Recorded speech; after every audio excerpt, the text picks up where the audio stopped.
Study IQ IAS. Smart aspirants number one choice. कहावत है कि लीडर्स यानी कि नेता दो प्रकार के होते हैं। एक वो जो लीडर्स पैदा करते हैं, दूसरे वो जो फॉलोअर्स पैदा करते हैं। लेकिन कभी कभी एक तीसरा प्रकार भी देखने को मिलता है जहां पे दरअसल लीडर्स यानी नेताओं का ही अकाल हो जाता है। पंजाब की राजनीति की बात करें तो वहां पे भी कुछ ऐसा ही दिखता है।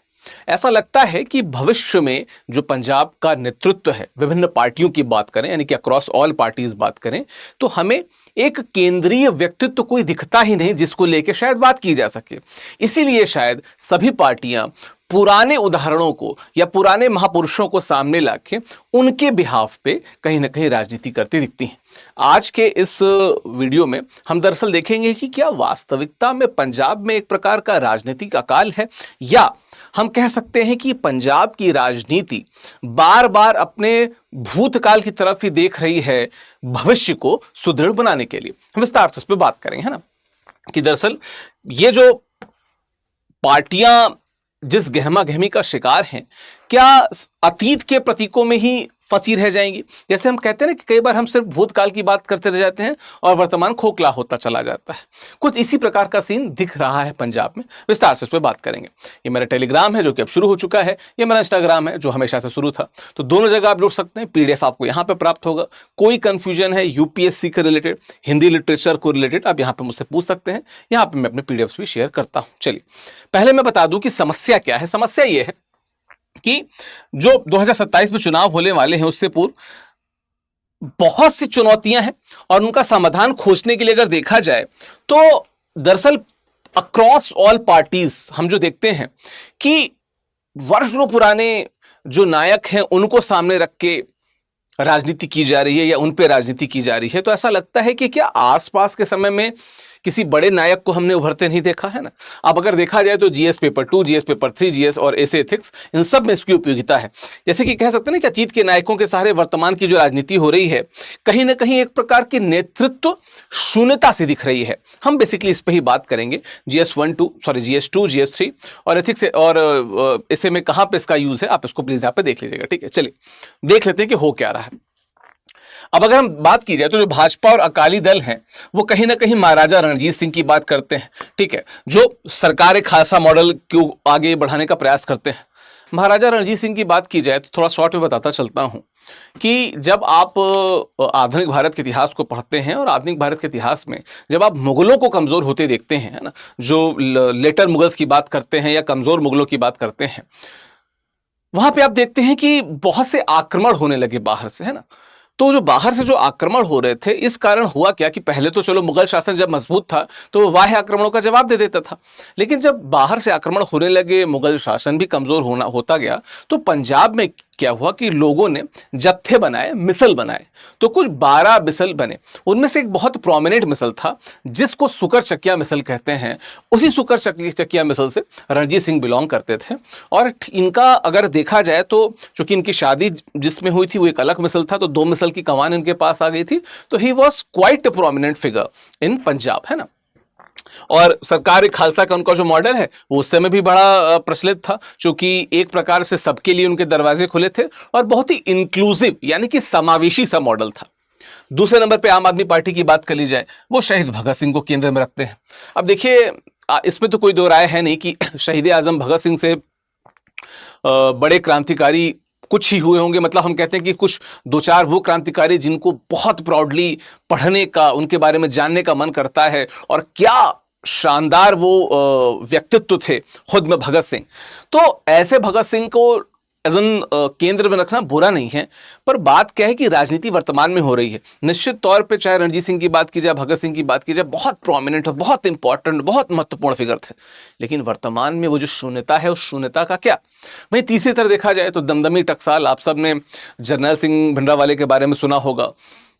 वो एक 1980 के दशक में वो जो घटना हुई जिसको हर कोई व्यक्ति, खासकर जो पंजाब से जुड़ा और सिख धर्म से जुड़ा व्यक्ति भूलना चाहता है, उस घटना के केंद्र में जरनैल सिंह भिंडरावाले थे। तो दमदमी टकसाल की बात कर ली जाए तो वो सिख अस्मिता और उनके साथ जो वर्षों से होता है अन्याय, उसके खिलाफ बात करते हैं।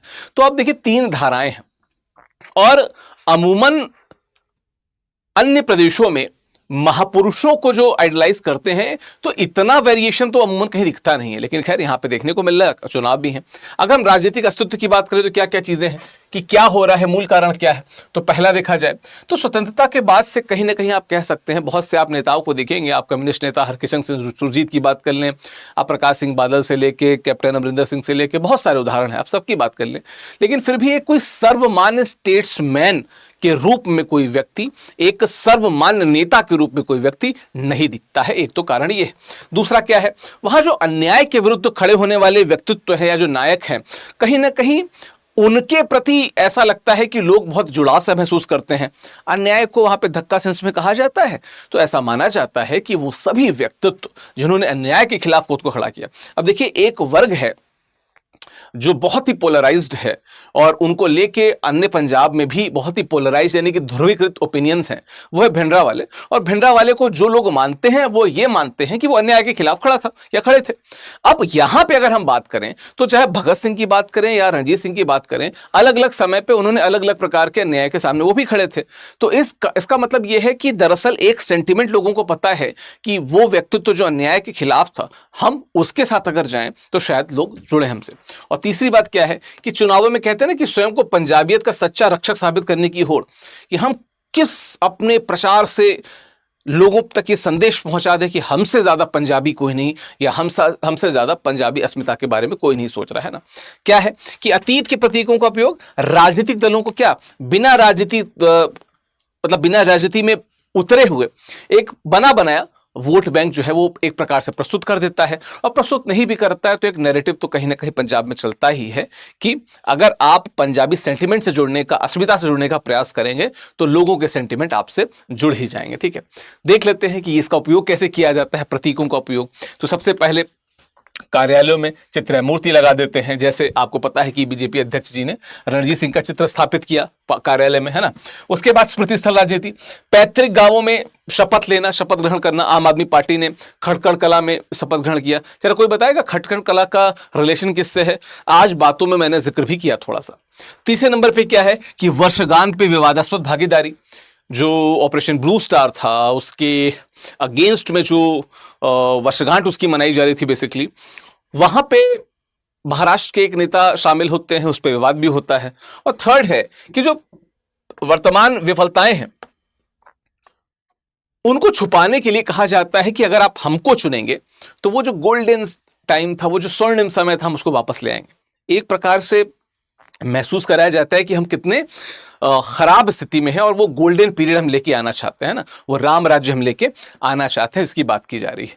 ठीक है, अगर हम वर्तमान या तात्कालिक संदर्भ की बात करें तो क्या है, आप इसके बारे में आपने पढ़ा भी होगा। जून 2026 महाराष्ट्र के मंत्री गिरीश महाजन दमदमी टकसाल के जो कार्यक्रम था उपस्थित, जो ऑपरेशन ब्लू स्टार के पर्सपेक्टिव में था, है ना। सैन्य कार्रवाई की तुलना उन्होंने अब्दाली के आक्रमण से की, जो सैन्य कार्रवाई हुई थी स्वर्ण मंदिर में, है ना। राष्ट्रीय स्तर पे विवाद हुआ, कांग्रेस और शिवसेना द्वारा इस्तीफा मांगा गया, क्योंकि भाई अगर राष्ट्रीय स्तर पे देखा जाए तो किसी भी राष्ट्रीय स्तर की विचारधारा के लिए वो एक नकारात्मक इंसिडेंट था जिसको कोई नहीं याद करना चाहता। It wasn't a good incident. ठीक है, तो इसलिए इस प्रकार के कार्यक्रम में भागीदारी आपके पे प्रश्न उठाती है ना। उसके अलावा सरकार एक खालसा नैरेटिव, 3 जून 2026 पंजाब भाजपा के अध्यक्ष केवल सिंह ढिल्लों द्वारा 2027 के लिए महाराजा रणजीत सिंह के मॉडल को पार्टी का अध्यक्ष घोषित किया गया। अब हालांकि महाराजा रणजीत सिंह की बात की जाए तो हम अकाल तख्त ने उन पे गुरुद्रोह का जो मुकदमा शुरू किया था, तनखैया जो शुरू की थी, कई बार विपक्ष उसको भी उठा लेते हैं। और लेकिन मैं आपको बता चुका हूं कि एक बड़े समय तक जो पंजाबी अस्मिता थी उसके रक्षक के रूप में रणजीत सिंह का जो रोल है वो अभी भी याद किया जाता है, करंट अफेयर्स में भी हम लोग पढ़ते हैं उसको। ठीक है, तो एक ही महीने में अलग अलग प्रकार की धाराओं का इस प्रकार से सामने आना ये बताता है, ये दिखलाता है कि कहीं ना कहीं एक वोट बैंक के पर्सपेक्टिव से वो जो नैरेटिव तैयार किया जाता है उस नैरेटिव की तरफ एक अंध दौड़ चल रही है, आप उसको माने या ना माने। देख लेते हैं महाराजा रणजीत सिंह 1780 से 1839, इनके बारे में मैंने बता ही दिया। ठीक है, तो हिंदू मुस्लिम व सिख को समान उन्होंने अवसर दिए, है ना। यूरोपीय सैन्य विशेषज्ञों की भर्ती की। ऐसा माना जाता है कि जो सैन्य सुधार इनके समय में हुए थे बहुत ही तार्किक, रैशनल थे, तो दूरदर्शी सैन्य सुधारों के लिए भी इनको गिना जाता है। साथ में आदर्श पंजाबी की छवि थी, है ना। धर्मनिष्ठ थे लेकिन धर्मनिरपेक्ष भी थे, मतलब वे लोग जो पंजाब के थे उनके लिए भी उतने ही सपोर्टिव थे जितना जो बाहर से लोग यहाँ पे आके बस गए उनके लिए भी सपोर्टिव थे, है ना। And at the same time लिखा है ना कि वर्तमान राजनीति को उपयोग किया है कि क्रॉस पार्टी स्वीकार्यता। ऐसा नहीं है कि कोई ऐसा दल है जो एकदम अगेंस्ट उनके जाता हो। अब जैसे शिरोमणि अकाली दल जो भाजपा का एक अच्छा अलाई है, और अब भाजपा भी सरकार एक खालसा की जो क्या कहते हैं निरंतरता का दावा करते हैं कि दरअसल जिस चीज को शुक्र चक्किया मिसल के आदरणीय रणजीत सिंह ने स्थापित किया था, कहीं ना कहीं हम उसको आगे बढ़ाना चाह रहे हैं, है ना। अब भगत सिंह, अब देखिए भगत सिंह के बारे में जितना भी कहा जाए, शहीद आजम भगत सिंह कम है यार। अब देखो ना 23 मार्च 1931 को जब वो शहीद हुए, मात्र 24 वर्ष के थे, और बड़ी बात है कि उस उतनी कम उम्र में जो उन्होंने पा लिया, जो उन्होंने लिख दिया, जो उन्होंने देश को संदेश दे दिया, न भूतो न भविष्यति कोई दे नहीं सकता है। अब आम आदमी पार्टी इनके बदलाव और इनकलाब के नारों का सीधे वैचारिक आधार के रूप में इस्तेमाल कर रही है ना। अपराधी गिरोहों व अनाधिकृत समूहों द्वारा छवि का उपयोग किया जा रहा है। प्रतीक पे नियंत्रण खोने की जो बात है उस पर कहीं ना कहीं बात की जा रही है कि क्या हम भगत सिंह की शिक्षाओं को भूलते जा रहे हैं, और कहीं ना कहीं भगत सिंह की जो विचारधारा थी, जो समाजवाद और वामपंथ के करीब थी, उस विचारधारा को एक अलग नैरेटिव के साथ भी थोड़ा सा प्रस्तुत करने का विचार हो रहा है। थर्ड नंबर पे जर्नैल सिंह भिंडरावाला, 1947 में जन्म, 1984 में हम सबको पता है उनकी मृत्यु हुई, है ना। तो दमदमी टकसाल के 14वें प्रमुख, 1980 के दशक में जो धर्म युद्ध मोर्चा था उन्होंने संभाला। विभाजक छपी थी, अंधकार का जो दशक 1980 का माना जाता है, उसमें बहुत ज्यादा असहमति रखते थे। हालांकि इनका जो व्यक्तित्व है उसमें बहुत सारे प्रश्न चिन्ह उठते भी हैं, और अगर आप एक भारत सरकार के वर्जन को सुने तो ही वॉजंट अ गुड पर्सोना, ठीक है। एक व्यक्तित्व के तौर पे भारत सरकार उन्हें सही नहीं मानती है, चूंकि उनकी जो विचारधारा थी that wasn't good for the better. क्योंकि जो हम खालसा की बात करते हैं, हम दमदमी टकसाल की बात करते हैं, कहीं ना कहीं एक प्रकार से हम कह सकते हैं कि नकारात्मक उत्तेजना का सहारा लिया गया, ऐसा सरकार का मानना है, और निश्चित तौर पे वहां के लोगों का भी मानना है, और मोटा मोटी देखने से पता चलता है ना। अब क्या है कि धक्का के विरुद्ध लड़ने और ऑपरेशन ब्लू स्टार में मृत्यु के कारण एक जटिल प्रतिरोध का प्रतीक बन गए। और आज भी देखा जाए तो कुछ ऐसे भी लोग हैं जो इनको बहुत संवेदनशील तरीके से देखते हैं, और कहीं ना कहीं इनकी राजनीति में भी थोड़ी खुरपेश करने की कोशिश करते हैं।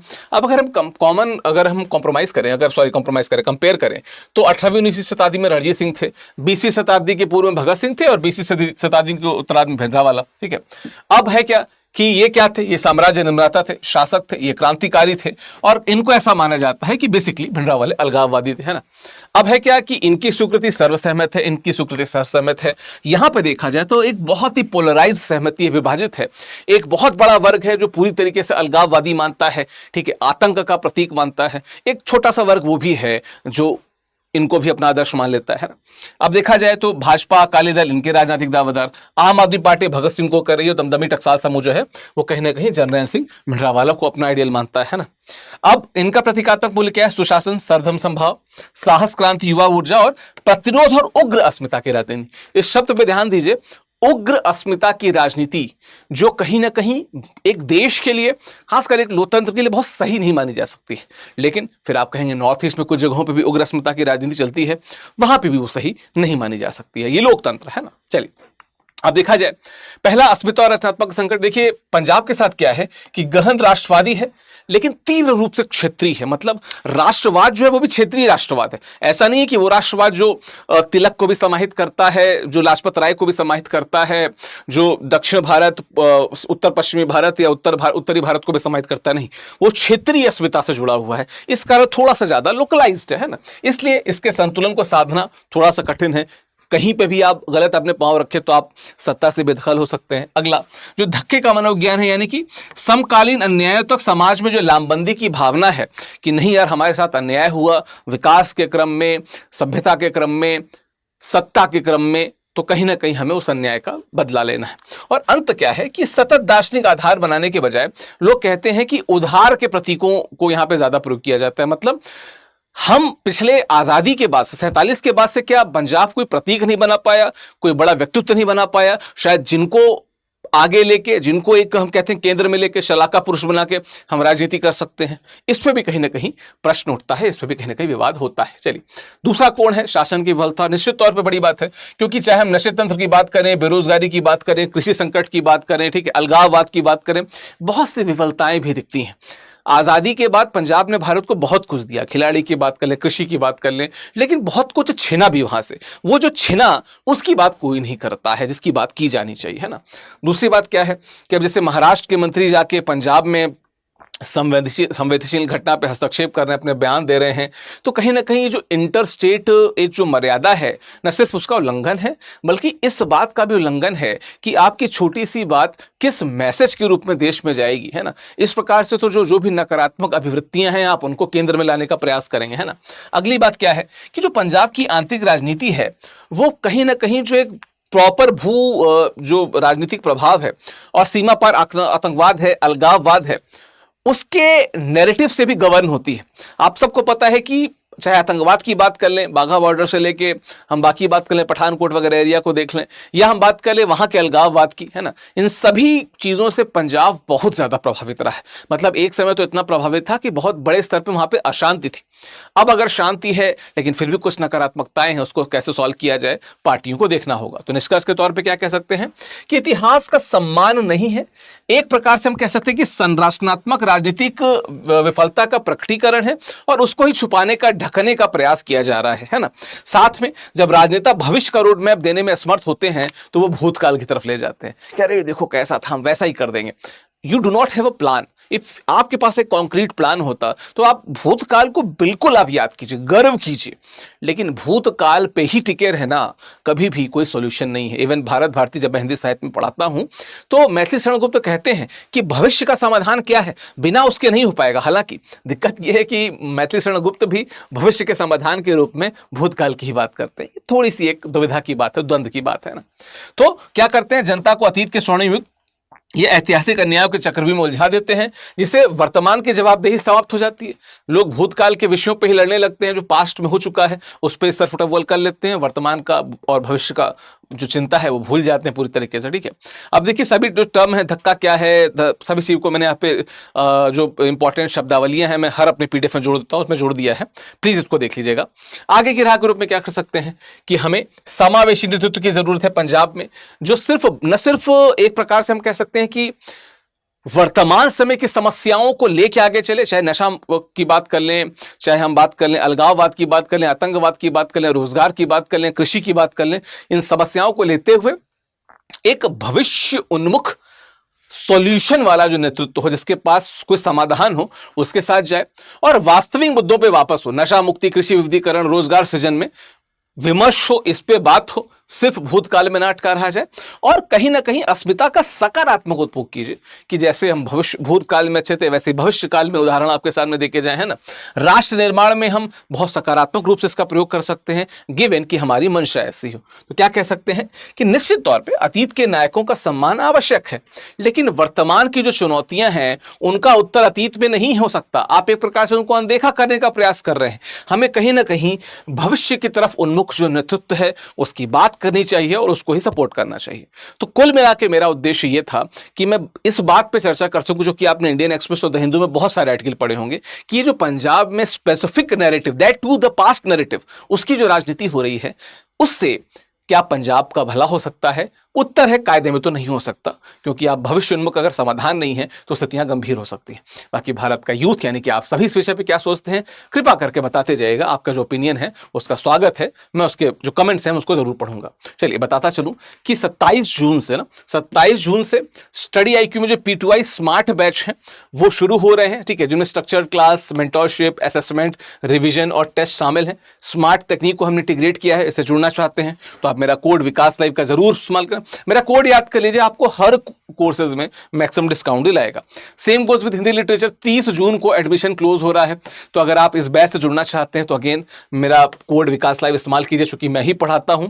सबसे छोटा, सबसे सफल, सबसे सार्थक अगर कोई ऑप्शनल है तो हिंदी साहित्य है। तो इससे जुड़ने के लिए भी हमारी ऐप या वेबसाइट पर जा सकते हैं। Do use my code Vikas live. 30 जून को ये बैच क्लोज हो रहा है। बाकी अब ये PDF आपको मिल जाएगा मेरे टेलीग्राम पे, यानी कि टारगेट UPSC बाय विकास सिंह पे, and at the same time जो मेरा इंस्टाग्राम @विकास लाइव, यहाँ पे भी अगर आप मुलाकात करना चाहें, बात करना चाहें तो आपका बहुत बहुत स्वागत है। बाकी इस विषय पे अपनी राय देते जाइएगा। आशा करता हूं कि आप अपने जिंदगी में अच्छा कर रहे होंगे। आप सभी को बहुत बहुत शुभकामनाएं। All the best. शुक्रिया। Study IQ IAS, making India smarter and better.